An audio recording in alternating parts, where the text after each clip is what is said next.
అందరికీ నమస్కారం. మన శ్రీ గౌరీ ఛానల్కి స్వాగతం. విష్ణు పురాణం 4వ భాగంలోకి వచ్చామండి. పృథ్వీ యొక్క గాథను విందాం. ఈ పృథ్వీ నేలనేలిన చక్రవర్తి భూప్రపంచాన్ని ఏలాడంట. భూమిని గోవుగా చేసి పాలు పితికి ఆ పాలతో చరాచర భూతకొట్టికి సంజీవ స్థితి కలిగించాడట అని పరాశర మహర్షి చెప్పగా శిష్యుడైన మైత్రేయుడు నమస్కరించి, గురుదేవ, మునులు వేణుని భుజాన్ని మదించడం, పృథ్వీ యొక్క జననం మరియు ఆ రాజు భూమిని ఆవును చేసి పాలు పితకడం, ఈ విషయాన్ని వివరించండి అని అడగగా పరాశరుడు ఇలా చెప్తున్నాడట. అంగుడు మృత్యుపుత్రిక అయిన సునీదను వివాహమాడి ఆమె యందు కలిగిన వాడే వేణుడు.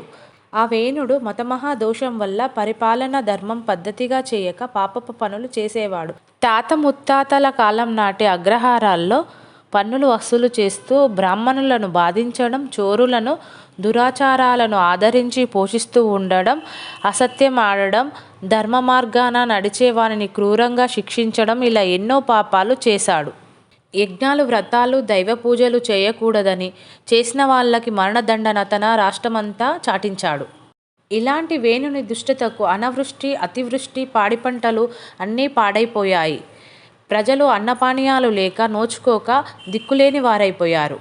ఆ దశలో మునులు ఆలోచించి వానికి సద్బుద్ధి చెప్పి దారికి తేవాలని సంకల్పించి తన దగ్గరకు వెళ్ళి పూర్వరాజుల యొక్క చరిత్రలు చెప్పి, అలాంటి వంశంలో పుట్టిన నీవు ఇలా చేస్తున్నావేంటి నాయనా, ప్రజలకు కూడుగుడ్డ లేకుండా చేస్తున్నావు, తండ్రులు చేసిన మంచి పనులు చెడగొట్టకూడదు అని బ్రతిమిలాడారు. మునులను చంపటం, వేదాలను దూషించడం, దేవాలయాలను పడగొట్టడం, బ్రాహ్మణులను ఏడిపించడం రాజు చేసే ధర్మం కాదు. యజ్ఞాలు చేస్తే దేవతలు సంతోషిస్తారు, వారి సంతోషం వాన కురుస్తుంది, దానితో భూమి శశశ్యామలమవుతుంది, ప్రజలు పాడి పంటలతో సుఖజీవులవుతారు. నీ ప్రవృత్తి వల్ల దేశం దుర్భిక్షానికి గురవుతుంది. మళ్ళీ చెబుతున్నాం, మీ పూర్వీకుల మార్గాన ప్రవర్తించు అని పదే పదే చెబితే కోపంతో కురకురలాడే వేణుడు, మీ ప్రేలాపన ఆపేయండి, ఎందుకిలా అంటున్నారు మీరు అని తిట్టాడట. నాకంటే మిన్నగా చెప్పదగిన వాడు లోకంలో లేడు, విష్ణువు నాకంటే అధికుడు అని చెబుతున్నారు, మీలాంటి పిచ్చివాళ్ళుంటారా? బ్రహ్మ విష్ణు మహేశ్వరుల అంశతో ఉన్నవాడిని నేను, కాబట్టి ఇక యజ్ఞయాగం చేయనక్కర్లేదు. మీరు ఇలా మాట్లాడినందుకు మిమ్మల్ని ఎలా శిక్షించాలి? నేనే దేవుణ్ణి అని అంటున్నాడట. పతిసేవ ఇల్లాలికి పరమధర్మం, అలాగే నా ఆజ్ఞ అందరికీ అనుసరణీయమం అని అనగానే మునులు ఆశ్చర్యంతో తేరుకొని మళ్ళీ ఎన్నో విధాలుగా చెప్పడానికి ప్రయత్నించారు. కానీ వేణుడు వినలేదట. దేవత నింద పాట పాడుతూనే ఉన్నాడు. వాని వికృత పద్ధతికి మునులు భరించలేకపోయారట. శ్రీహరిని నిందించే ఈ పాపాత్ముని తుదముట్టిద్దాం, ధర్మం సంరక్షణ చేసి ప్రజలను కాపాడాలని నిర్ణయించుకొని దర్భలు పట్టుకొని మరణ మంత్రాలు పలుకుతూ ఆ దర్భలను వేణుడి మీదికి విసిరారట. తీవ్ర అగ్నిజ్వాలలు చిమ్ముతూ ఆ దర్భలు నిశ్చితశరణులై వానిని తాకగానే వేణుడు కిందపడి కన్ను మూసాడట. వాని శరీరాన్ని తైలపాకం చేయించి మంత్రులకు అప్పగించి భూపరిపాలన చేస్తూ ఉండండి అని చెప్పారు. ఇక రాజులు లేరు, మంత్రులు ఏమూ అనలేక ఉన్నారు. ఇక జరిగేదేముంది? రాజు లేడు. దొంగలు మూకుమ్మడులుగా ఊళ్ళపై పడి బ్రాహ్మణులను చావగొడుతూ సిరి సంపదలు హరింపసాగారు. ఆ బ్రాహ్మణులు ఏడుస్తూ ఉండేవారు. మునులు బ్రాహ్మణులను చూసి జాలిపడి ఓదార్చి వేణుని యొక్క ఊరు భాగాన్ని మదించారంట. ఊరు అనగా తొడభాగం. ఆ భాగం నుండి భయంకర వికృత ఆకారం నన్ను ఏం చేయమన్నారు అని కుంకరిస్తూ అడిగాడట. అయ్యో, అనుకున్నదొకటి అయినది ఒకటి, వీణ్ణి చూస్తేనే జనం భయపడి చచ్చెట్టున్నారు, రాజ్యపాలన వీనికి పనికిరాదు అనుకున్నారు. వీణ్ణి వింధ్య పర్వతానికి వెళ్ళి లేహ్య కిరాతక జాతి అధిపతిగా ఉండురా నాయన అంటే వీడు సుడిగాలిలా తిరుగుతూ వింధ్య పర్వతానికి వెళ్ళి అక్కడ అధిపతిగా ఉన్నాడు.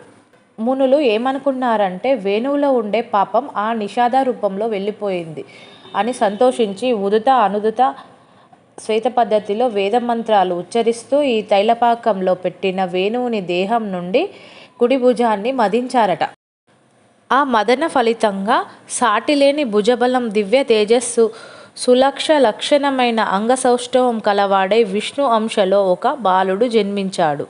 అప్పుడు వానిని చూసిన మునులు సంతోషించి ఈ భూమికి తగిన ధరణీపతి అని ఏకవాక్కుగా అనుకుని వాడికి పృథువు అని నామకరణం చేశారు. ఆకాశం నుండి పుష్పవర్షం కురిసింది. దేవదుండుగలు మ్రోగాయి. దేవగణాలు ఆనందించారు. ఆ పుట్టినటువంటి పృథువు యువకుడై మహనీయ మహిమ కలవాడై విరాజిల్లుతున్నాడు.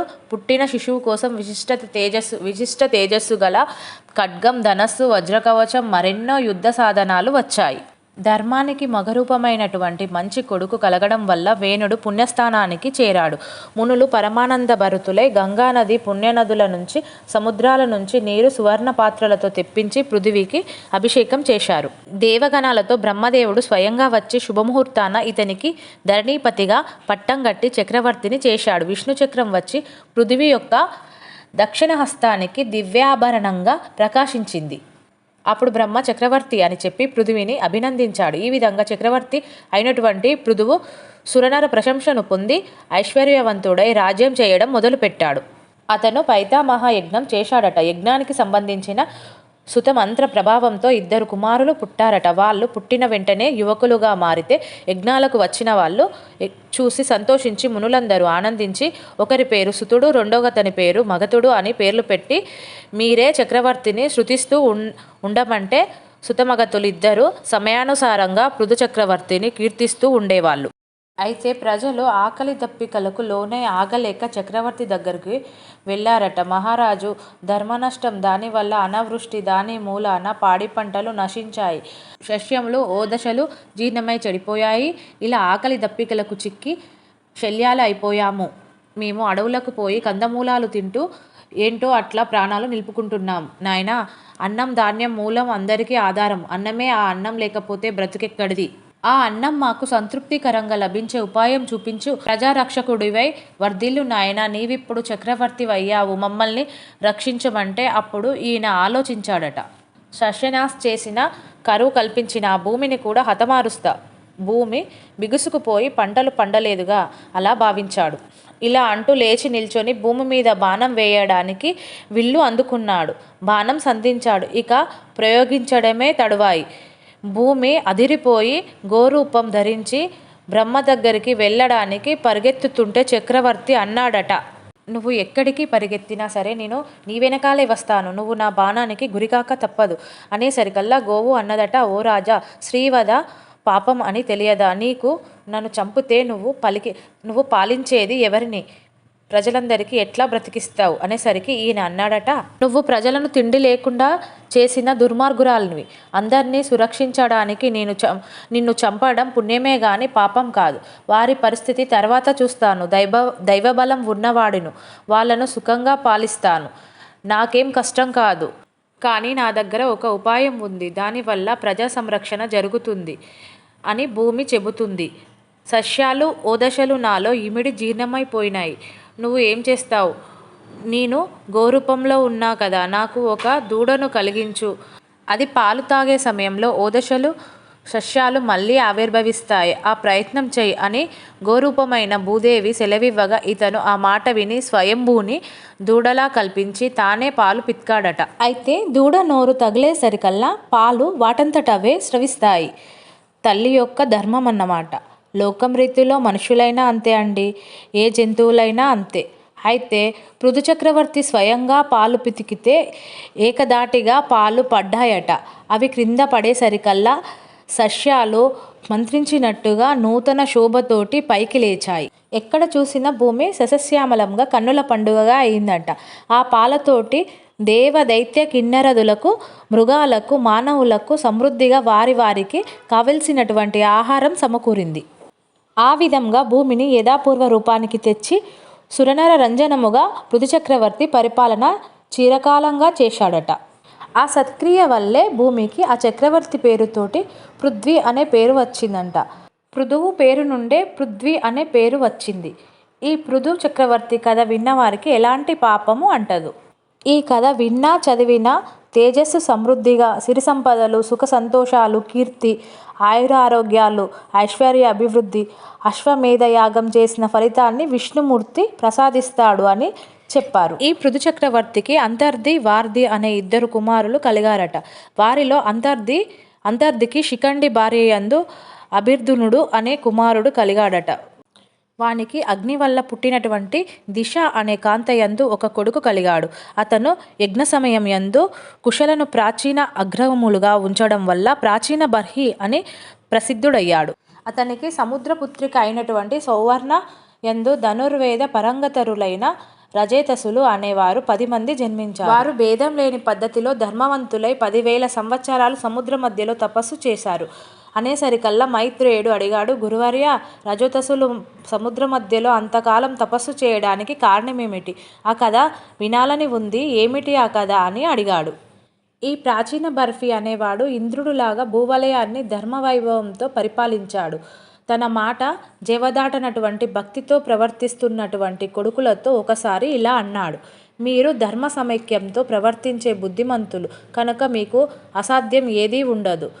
విష్ణువును ధ్యానిస్తూ తపస్సు చేయండి. ఆ వాసుదేవుని అనుగ్రహం వల్ల భవికాల ప్రజాపతి శక్తి పొంది చరాచర భూత సృష్టి చేయండి అని చెప్పగా వాళ్ళు అందుకు అంగీకరించి సముద్రం మధ్యలో ఉండి విష్ణువును ధ్యానిస్తూ ఎంతో కాలం తపస్సు చేశారు.